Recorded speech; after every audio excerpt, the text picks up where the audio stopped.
Welcome to the Screen the Screener College Basketball Podcast with your hosts, Mike Randall and Gus Kearns. Welcome in, listeners, to the Screen the Screener College Basketball Podcast, where we're always talking everything college hoops. You could have been anywhere else in the dial, but you chose to be here with us, Mike and Gus, and we appreciate that. Mike, we have our hands on some numbers, teams, and directional places. That means we have a little bit of the top 16 bracket reveal show to kind of break down for the listeners here, and a couple of other unbelievable events that took place this weekend in college basketball. Mike, where would you like to go first, and what are we going to attack first here? Well, that's it. That's why we have a special pod for the listeners tonight on Sunday. There's just a lot of stuff to talk about. I mean, Gus, we could talk a lot about Juwan Howard, but why don't we start with the bracket preview show here, which came out on Saturday. Gus and I haven't slept for 3 days. We've been fired up about this. Yes. The most excited podcasters you will find for the bracket preview show. Gus, very happy. I did get 15 of the 16 teams right. My only miss, and I was happy about this, was Providence in and Houston out. I did think Houston was going to be in because, as we discussed on the pod last week, they were fourth in the net, but we learned the net doesn't matter whatsoever, which is totally fine.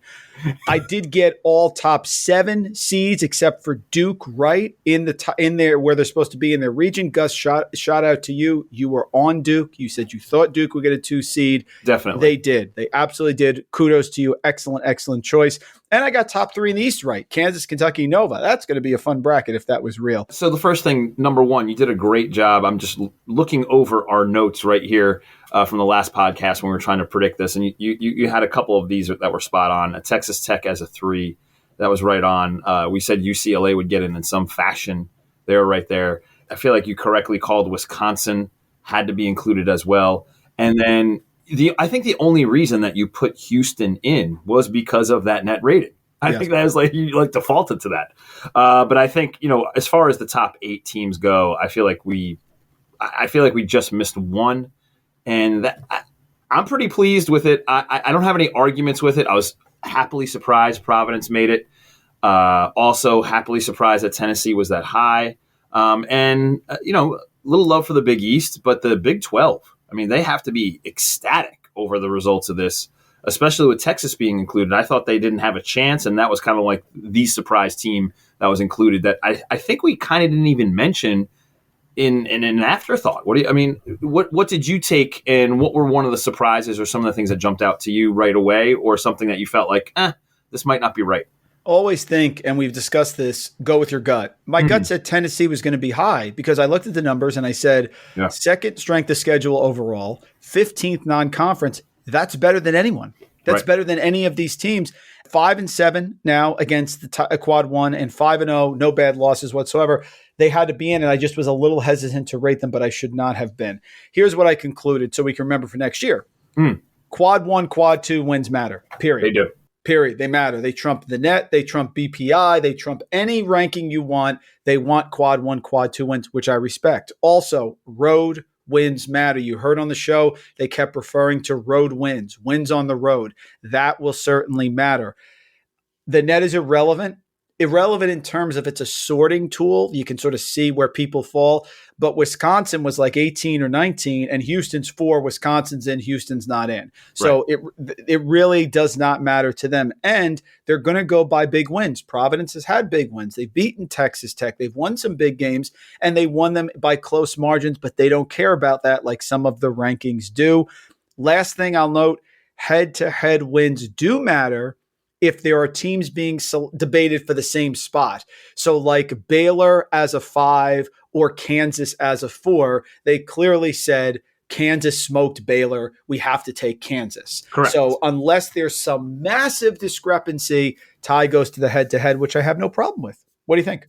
I have no problem with either. And I think the last part that I'll just say I was a little surprised with, I think we also discovered maybe a little bit of the value or maybe lack thereof of injury, because Houston has sustained, massive injury, unfortunate injury news, and have been playing 2 men down, 2 starters down. And even with their gaudy record inside, a questionable AAC, they didn't sneak in even with that high net number. And I think that reflected that might be reflected further as we see all 68 teams.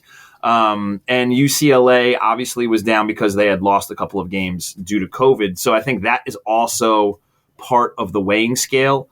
If teams do lose a couple of games like that, will they be penalized? And then how does the injury midseason or maybe moving forward, unfortunately, how does that factor into where you're going to get slotted, or do you get selected? Yeah, I think the key with the Houston guys is they're not coming back. Right. So I think their attitude is, well, Illinois' early losses don't matter as much because they didn't have a full team. So let's just Illinois when they had their full team, which was really, really good, top 3 seed. That's fine. Right. So I think that is the key. But you're right, partner. Injuries do matter. If you lose without your key players, they're going to devalue it. And if you win and now you don't have some of those players, they're also going to reduce that as well. So overall, really happy. I think we nailed it. I love the brackets. Really quick, last question, then we'll move on. If you're looking at the brackets, Gus, what do you think is the hardest one? If this was the tournament right now, do you see off the top of my head? I mean, Gonzaga, Duke, Illinois. It's pretty rough. No fun. I would say Arizona, Baylor, Tennessee, Providence seems like that's the South. That seemed like the weakest one. I think Arizona's really good and they can win national title. It's not it. So but I guess Baylor. Yeah, absolutely. Right. Just looking at the whole group. And I think most would say Kansas, Kentucky, Villanova. I mean, that and Wisconsin's a 4. I mean, they're a very live 4. They can beat anyone. So do you have one that you think is the hardest? And God, the Midwest is Auburn, Purdue, Texas Tech, UCLA. I don't even know. That's where I was going to go. I was going to go with the Midwest because Auburn is going to shoot the 3 and defend really well. And they've proven that they can get to a Final Four with that style, by the way, with lesser players, lesser talent. And they have NBA talents all around the court. Purdue has, the most electric guy who could just wreck a game at any point with Ivy. They have legit size. Are their defense inefficiencies something to pay attention to, of course?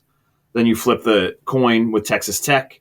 They're going to guard the hell out of you. And then also UCLA, like they've done it before. They know the blueprint of how to get to a Final Four. So if I was going to lean one way, I think it'd be the Midwest because Purdue is going to be super efficient offensively. Texas Tech can guard anybody, is going to stay in any game. Auburn can beat anybody, anywhere, anytime. And UCLA has already done it with pretty much the same crew. And we're not even, add in Johnson and their 5-star freshman. It's a last year squad. I agree. I think it's the Midwest for all the reasons. What a job Mark Adams has done. They are a pain in the rear 3 seed. Would be interesting, though, what I love about this, Gonzaga in the West and San Francisco, no problem.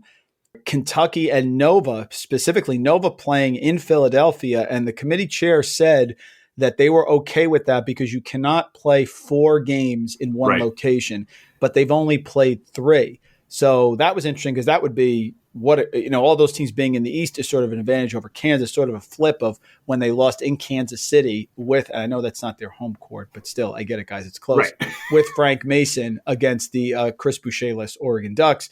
And in the South, Arizona gets the 1 seed, but Baylor playing in Texas is the 2 seed. So real interesting. Purdue and Chicago, yet Auburn's the 1. Baylor in Texas, yet Arizona's the 1. Nova the 3 in Philadelphia. Philadelphia Freedom with Kansas and Kentucky. So very, very interesting across the board.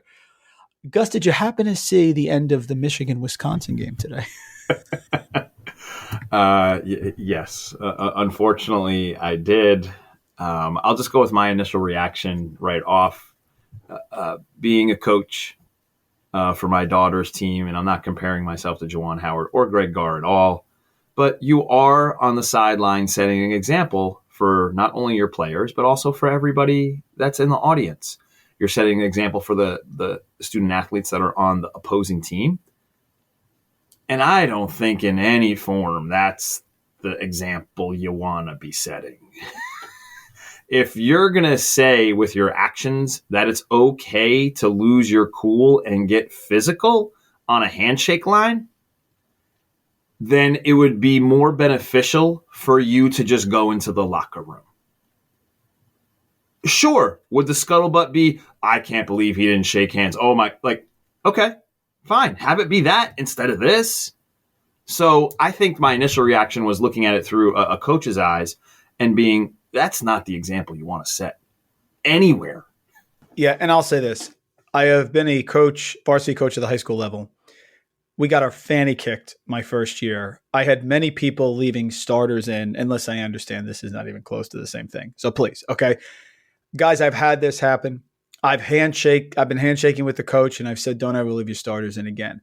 What I will say to you is, if you're going to press me with your starters, then bets are, you're down 20. And that's what happened is Howard pressed all the way through, Gard threw the white flag up, put his players in with about 2 minutes left. And here goes Howard pressing full court. Now, his argument after was, I'm not pressing. That's just our pressure defense. Yes, I like oranges, but only on Tuesday. That makes no sense, okay? You're pressing full court man to man if that's your pressure defense. And you know what you want? You don't do it when they've thrown it in. They've thrown the towel in. There are other players who have come in. Now, listen, if you want to keep your starters in, I have no problem with that. But then you can't get up mad at Gard because his team couldn't get the ball over half court and there was 4 seconds left and he called timeout. Or 10 seconds, whatever it was. And right. Gard's rationale was, my second team is in, my third team really, they're struggling. I don't want them to get a 10-second violation. I want them to actually get some game time. So he called a timeout so that the 10-second clock would reset and they had chances to get it over. Howard said to him on the handshake line, because there was something on Twitter where they had it, don't ever do that to me. Don't ever call that timeout to me again. And then Gard grabbed Howard, which I don't think he should have done. But he's saying, wait a minute, let me tell you why I did it, because you left your starters in, and then it escalated from there, and Juwan, you can't hit anybody. Right. I think, Juwan, my gut reaction, Gus, when I saw it, was 5 games. I don't know why. I can't give you an answer. Was Howard for 5 games, which would take him out of the rest of the regular season.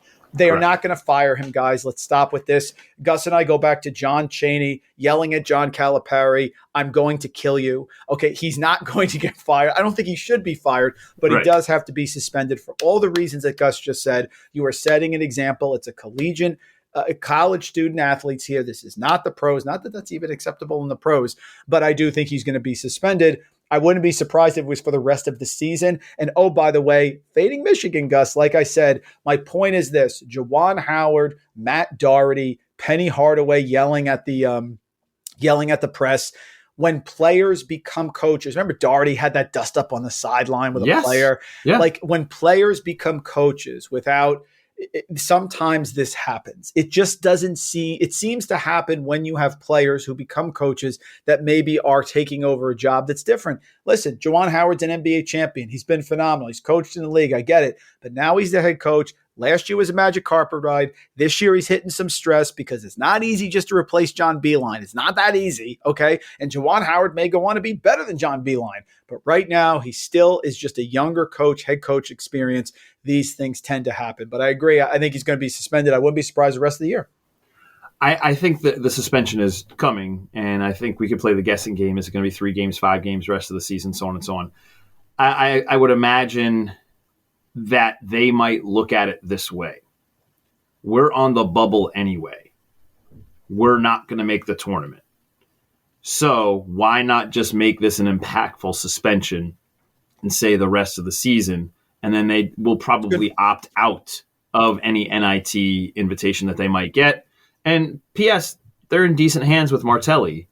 So of course, yes. Right. So it's not the end of the world, but it's a terrible, terrible visual with everything in social media being accessible by everybody immediately. Like there's no getting away from this. There's no talking it off of it. There's no explaining it. Like that visual is going to be there. So I think it's going to be really tough. So I think some time away, time plus drama usually equals some sort of comedy. That's the Shakespeare equation that he followed pretty much all the time. I'm not saying this is going to become something that's funny, but maybe it loses some of its impact and some of its sting. I hope they do play the postseason because I hate hurting the kids. Just like I hate when these conferences, Gus, they rule out teams that are don't leaving. Get me started. Yeah, I don't want to hurt the kids. And like you said, Martelli deserves. Martelli's a great coach. Yeah. Juwan, you had a dust up with Turgeon when he was at Maryland. Am I correct, Gus? There was also something with the Rutgers handshake line, which I don't think Howard started. I think that was a Diakite thing. But there seems to be it's 3 things, Gus, with Michigan on the handshake line. 3 things. 1, okay, mistake. 2, pattern. 3, it's a problem. Okay, we have a problem on the handshake line with Michigan. Thank you very much. Juwan, probably see you next year. But Gus, let's get to some positive news. Yes, please. You were on fire. Okay, so we had the little dings with the picks. This ding this time was pretty much just you dinging all over the place like the Liberty Bell down in Philadelphia. Okay, great call with VCU. I was on Davidson. You're right. I will tell you, brother, I don't feel great when you're on the opposite side. I feel and I feel the same way. When you're on the other side, I'm like, oh, geez, maybe I should. But like you said before, go with your gut. I don't like it. Yeah. It makes me feel good. Mastodons destroyed them. Excellent call by you. I'm taking 5.5. They had that covered with 2 minutes in the game. Just a great job by you. So kudos to you. I want to read off like 5 things that I noticed from the weekend, and then I'll stop and get your opinion. You can give me the rest. Okay. Yes, please. Starting to get worried about Oakland, Gus. We love Oakland. We were positive on them, and they had that game won. I mean, they were making shots. Jamal Cain really looked fantastic. They have now lost back-to-back home games to Wright State and Northern Kentucky. Not a good look. 11-6 now in the Horizon League. Cleveland State clear of the field at 16-5. Your Mastodons 14-7. Northern Kentucky 14-6. Here comes Basili and Wright State. And oh, by the way, there's Oakland trying to hold off Youngstown State. So a little worried about my Grizz with Greg Kampe because I think they actually could have made a run. What are your thoughts there? I totally agree. And I think, unfortunately, this has been part of the pattern with Oakland as of late, the past few seasons, where you look at their roster and you look at how they have competed early in the season, and then it seems like they just hit a wall.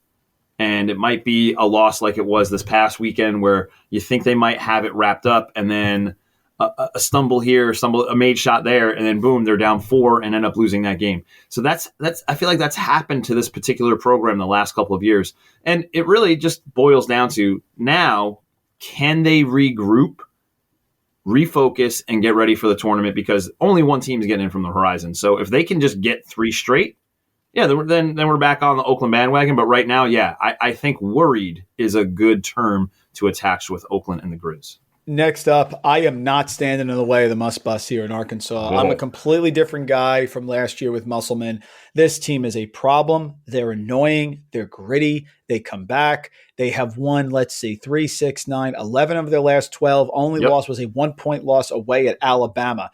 10-4 now in the SEC. Missouri spanked away, which, as we know, is not easy. Tennessee home, they win by 10. Here are their remaining 4 games, Gus, for the Muss Bus. Florida away, Kentucky home. Popcorn is set for that. Strong-ass offer home and away at Tennessee. Arkansas, Gus, Southeast Conference, Auburn 12-2, Kentucky 11-3, Tennessee and Arkansas right behind 10-4. What happened this weekend inside the SEC really opened the door for pretty much everybody. If Tennessee gets that win over Arkansas, then they're only a game out in the loss column as far as that goes, the race at the top goes. And then you have Kentucky and Auburn kind of battling it out. But now everybody is within a game and a half in the loss column. So it is very live. And that game against Florida, after what Florida did to Auburn this past weekend, that is now monumental. And I don't mean to sound, like cliche or sports cliche, but really each one of these programs has to take each one of these games one at a time because each one is crucial. And any slip up anywhere for any of those programs that you just mentioned that are atop the SEC, I think a title matters. Like a regular season title matters. We saw how much it mattered with LSU and Kentucky a couple of seasons ago, and I think that it's okay. We're going to give you permission. Okay, the screener is giving you permission. We're gonna give you permission to put J.D. Note on an All-America team somewhere. You have our permission, just like we gave you permission with David Roddy. Right next to David Roddy's name should be Note's name.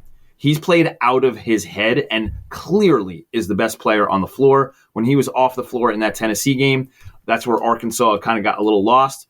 Must put him back in. Boom. They pull away by almost double digits at the end. And I have to tell you, Jalen Williams, love him. Love his game. Great passing big man. Rebounds the heck out of the ball. And, I think he's taking a charge right now.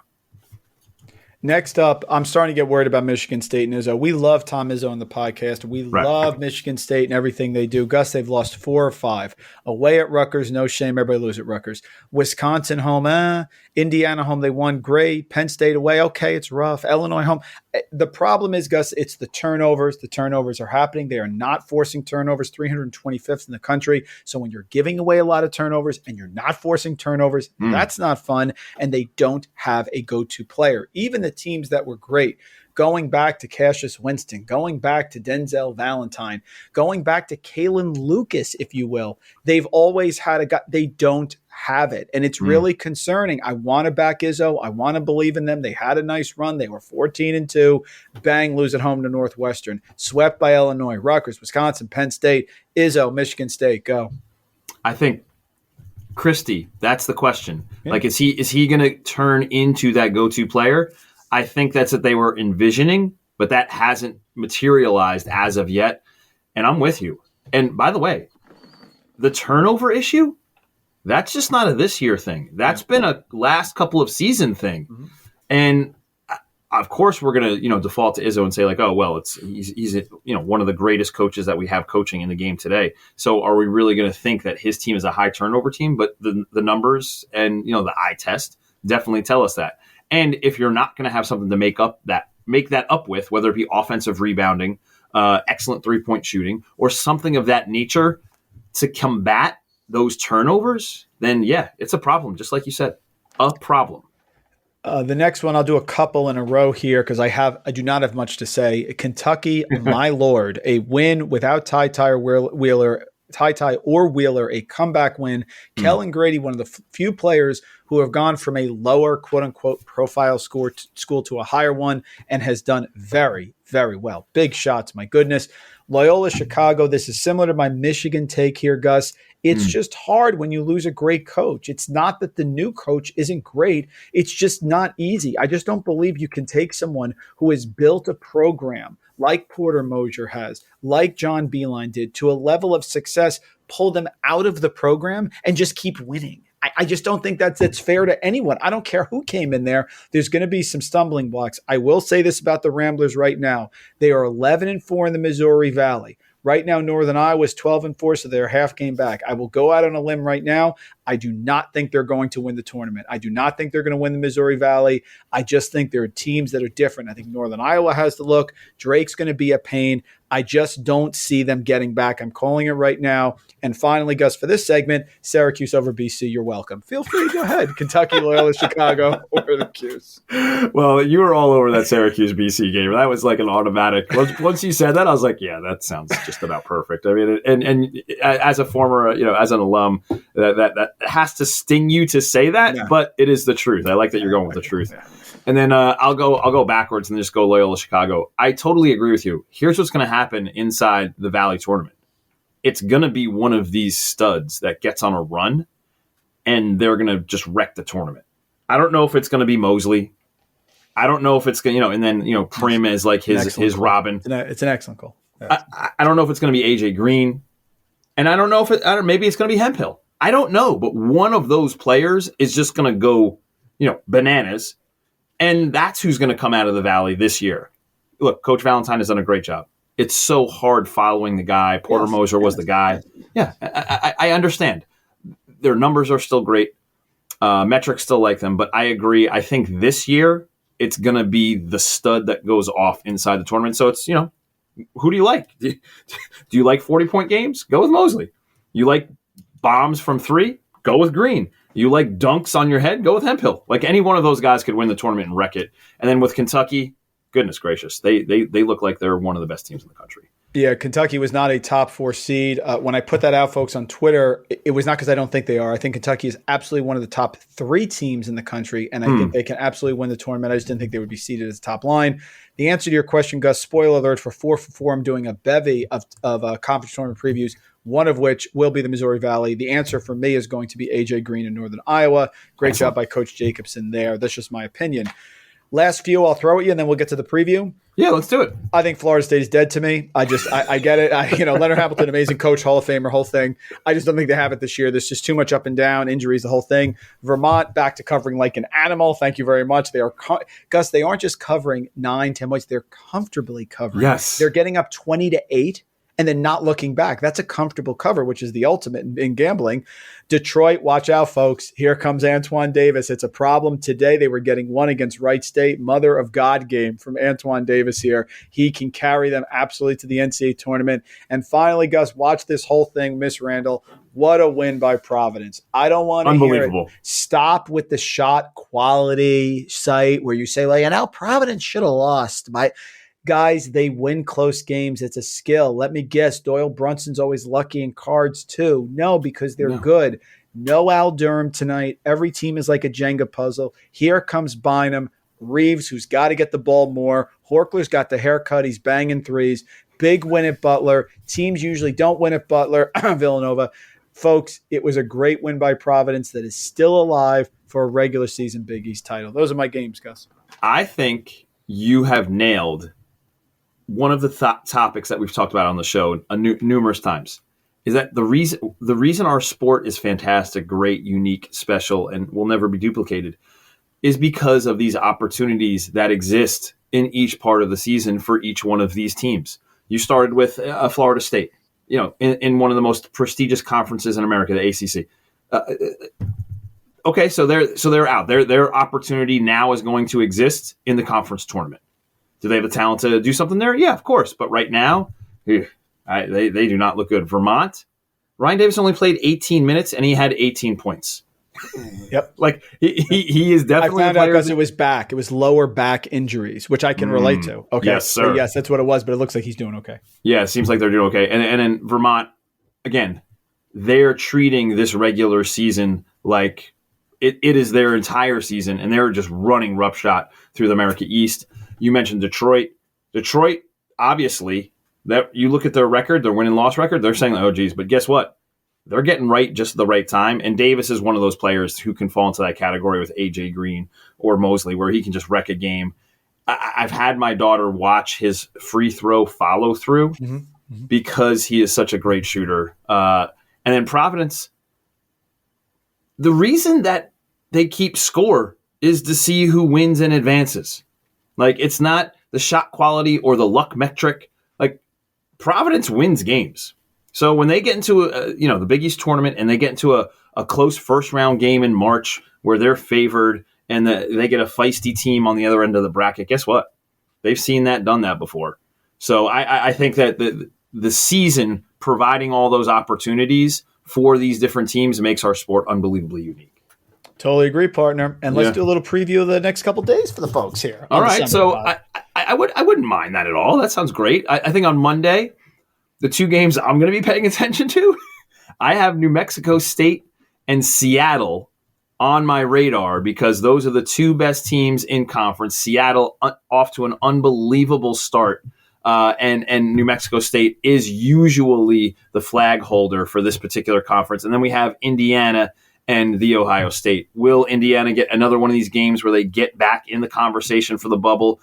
Will Ohio State hold off Indiana and then be a little annoyed that they weren't included in that top 16 preview show? So you have a couple different dynamics working there. So those are the two games I'm looking at on Monday, Mike. What any other games that we need to pay attention to or a feel on one of those games? No, I love the Seattle game. I think it's such an underrated game by the Red Hawks. Chris Victor's done an amazing job. It's the defense with Seattle. They are number one in the WAC in interior 2-point defense, 43.6, and they make their free throws and they don't turn the ball over. New Mexico State likes to get after you. They're active all over the place. They're great on the boards. These two teams met in New Mexico. New Mexico won 79-64. I'm going with the zigzag theory. It worked well today with Detroit. Absolutely. I'm going to take Seattle here at home to score the upset. Still love New Mexico State. Coach Jan's, Aggies, everything. I'm all into it. They're wonderful. I remember watching them against Utah State earlier this year. They sort of fell by the wayside, but they did beat Davidson. They did beat a good UTEP team, Gus, that has made me a lot of money recently. Joe Golding coming over from Abilene Christian. Thank you for knocking off Shaka last year, which I called. Yeah. Yes, they've done a really good job. So some nice wins here. I'm completely into that game. As far as Ohio State and Indiana, I have absolutely no clue. My gut leans Ohio State. I love Indiana, but I think Ohio State needs a win in the worst way. Chris Holtmann at home. EJ Liddell is massively underrated. I don't have a big lean on this game. You probably have a better feel than I do, but I do like Seattle in the first one. I like Seattle in the first one as well. I know New Mexico State does have scores. That's what they always have. But I love, Trammell, Dyson, and Grigsby in the guard positions for Seattle. I think all of them have been playing really well. I think that they're going to hit some threes. I know they're a middle of the road three-point shooting team as far as team percentages go, around like 34, 35%. I think they're going to nail some threes at home, friendly confines, and then over to Indiana and Ohio State. Yeah, I can't wait to watch Trey Jackson-Davis and Liddell go at it. Yeah, no, it's going to be great. It's going to be awesome. Like, if nothing else, like that might just help decide like who's on what team for All-America, or where those two players fall in the Player of the Year, not only in conference but also National Player of the Year standings and pecking order. So I think for nothing else, you're just looking at those two and seeing like, let's see how these guys match up against one another. Let's say Tuesday, Mike. Tuesday we got Nova and UConn. It feels like a real Big East game. That's what that feels like. And then we have Arkansas and Florida that you mentioned before. I'm going to keep an eye on Oklahoma at Texas Tech. And, of course, we're always going to pay attention out west. San Diego State is going to visit Boise. Take the under in that game. Mike, out of those four games, do you have something that you're looking at, something that you're going to pay attention to, or maybe something the listeners can key in on one of those games, whether it be Nova, UConn in the Big East, SEC with Arkansas and Florida, or Oklahoma, Texas Tech, or in the Mountain West with San Diego State and Boise? Sunogo's been tremendous for Connecticut, but this really feels like a Villanova game. I'm not going to go against Jay Wright and the crew winning 5 in a row when they know that the Providence game is on the horizon. If Villanova does not win this game, I believe Providence has the Big East, because unless Providence loses out, they would have a 2-game lead in the loss going into the game on Tuesday, March 1st against the Wildcats, and I think they would have it. So I don't think Nova gets tripped up here. I think that was a big, big win for them. That one is fine. The next one, Florida, Arkansas. Look, I love Florida. Right now, Ken Pom has it as Arkansas -1. They also have, right now, Ken Pom has a Connecticut -1 for the Villanova game. Arkansas on the road -1 against Florida. I hope Florida wins this game. I hope I'm wrong. I am not betting against Arkansas right now. I'm not doing it. Big, big, big win by Florida at home over Auburn. They needed that. They got back to the Mendoza line, 500 in the SEC. But I think Arkansas takes this one. I am not betting against them. I will love to see Flanders Fleming hit a game-winning shot for the Gators here. But I'm sorry, I'm going to take Arkansas. Next one, Oklahoma, Texas Tech. Porter Mosier has done a really solid job for this team. Right now, it's Texas Tech -10, according to Ken Pom. He has this team competing, and it's unfortunate. Oklahoma's Elijah Harkless going to miss the remainder of the season with an injury, which is really a killer. I love what they do. I think they compete. I wouldn't mind if you wanted to take Oklahoma first half, but I'm going to lay the points with Texas Tech. Just a tough, tough loss for them. Kudos to Porter Mosier. To get this team to be so competitive in their first year is really, really difficult. They've beaten listen, and I know they're 4-10 in conference, but they beat Texas Tech at home by 15. So Texas Tech is going to want massive payback in this game. They beat West Virginia away. They beat Iowa State at home. They competed well against TCU, Kansas, Baylor. They've done a nice job, but I think this is big payback for Texas Tech. Zigzag theory if you want.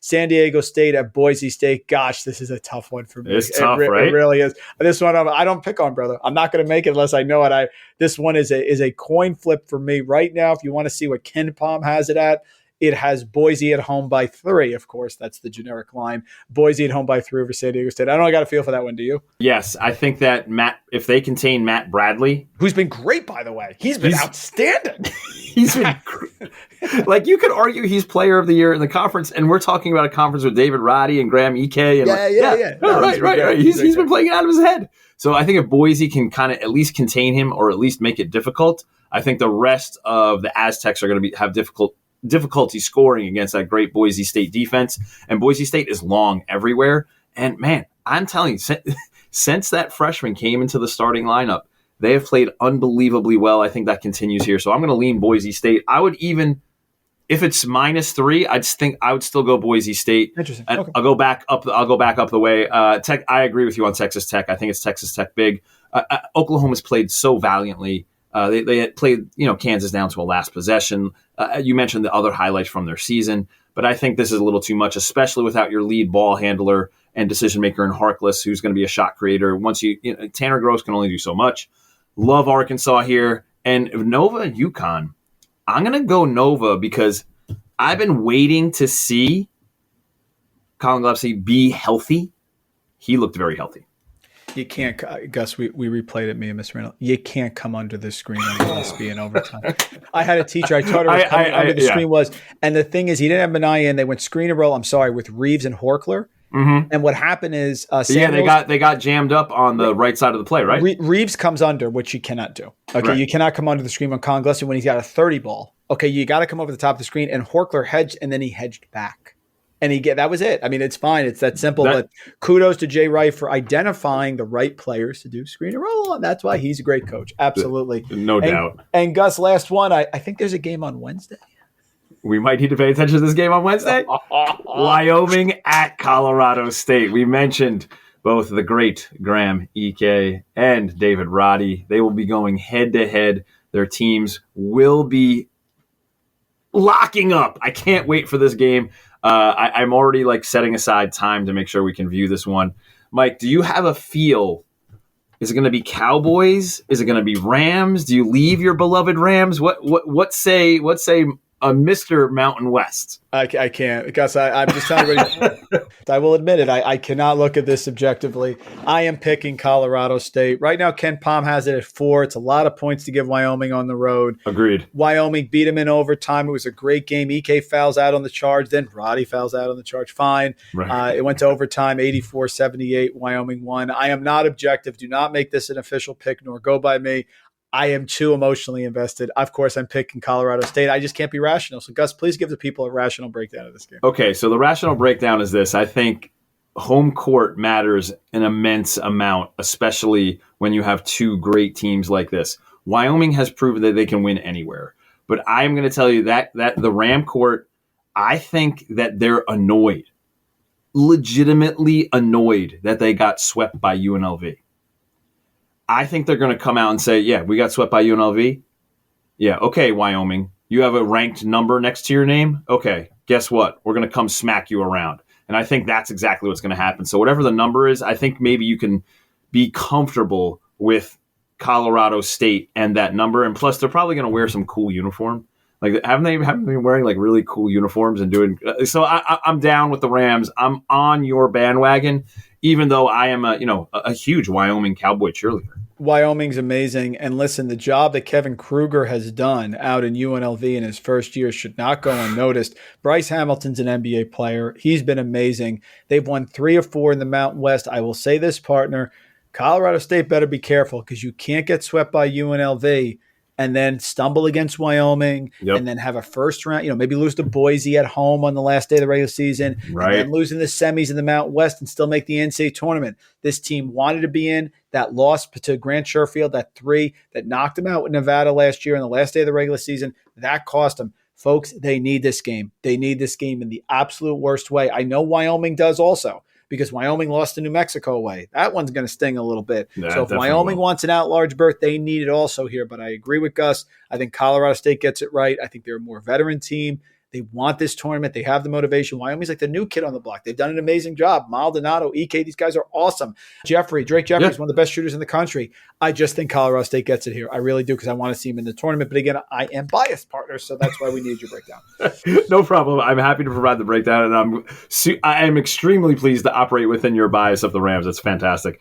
Listeners, we just want to give you a thank you. Thank you for letting us keep you company. We hope you enjoy a little extra podcast that we'll try to spit out as we get a little bit closer to March. We have a couple of surprises up our sleeve, so we'll try to make sure that you get to enjoy in those surprises as well. And we just thank you for letting us keep you company. This is the most exciting part of the sports calendar, for our sport, the next month leading up. So Mike and I are just so pleased that you allow us to get into your speakers and into your earbuds. If you really like what you're listening to, give the podcast a follow at SDS Podcast. Efficiency of keystrokes, of course, on the Twitter machine. Please give Mike a follow as well over at Randall Rant. You can argue with him via Twitter on any of the takes that he might have. And if kindness is always cool, everybody. So if you're liking what you're listening to maybe even if you made a couple of shekels on some of the wagers that we put out, leave a nice kind review in your podcast consumption vehicle of choice. Mike, anything else for the listeners out there? It's a great week of hoops, folks. Enjoy it. Get ready. We are 3 weeks away from tonight. We will have brackets. Get your popcorn ready. Gus, off to a good start with the bracket preview, my friend. Yeah, not bad. So happy to chat it over with you. Cheers. Cilantro. Gratulatia. Arigato.